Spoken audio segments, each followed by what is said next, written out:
Let's get more from our European Affairs editor, Armin Georgian. Armin, what's the European Commission recommending exactly, and is it prioritising some candidate countries over others? Well, officially, Tom, there's no favourites. Everyone has to go through the same process. It's a long negotiation to transpose what's known as the acquis communautaire, which is the whole body of EU law into national legislation. So that it's a law. It's a long negotiation focused on legal affairs, essentially. Having said that, there is, of course, a political dimension when it comes to Ukraine and Moldova.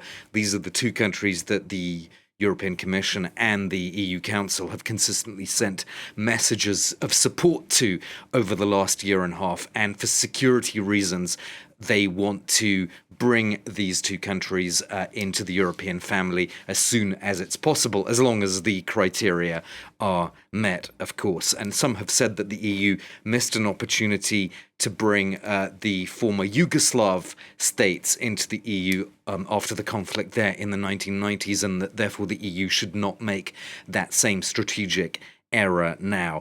Speaking of the Western Balkans, you mentioned Bosnia. The European Commission does recognise a number of what it calls positive political and legal steps in Bosnia, and it is recommending a start to accession negotiations, but there are still some hurdles, clearly, so it's a kind of cautious yes or a yes but to Bosnia.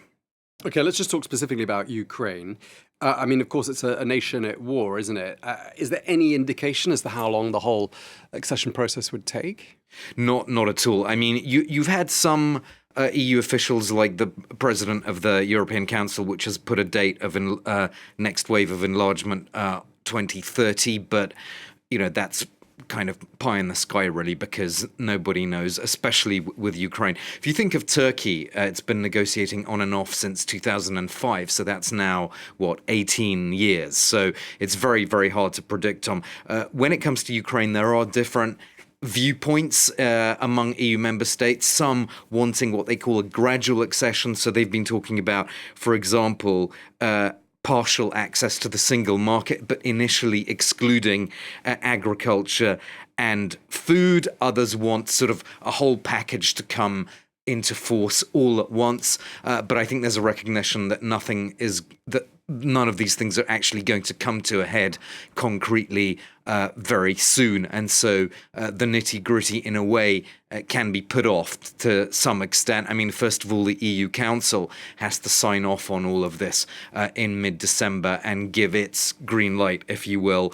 I think the bottom line is that the EU doesn't want to have too much of a public debate or air its differences too publicly, because the EU thinks that doing that would simply be sort of ammunition to the Kremlin. I mean, we saw when Slovakia held its parliamentary election, which was won by Robert Fico, on a platform of ending military aid to Ukraine.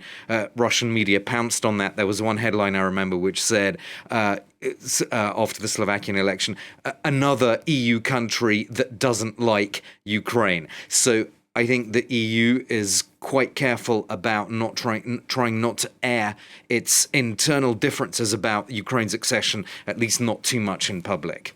That must be music to the ears of many in Russia. Thank you very much indeed. Armin Georgian, our European Affairs editor, I should say. Thank you very much indeed.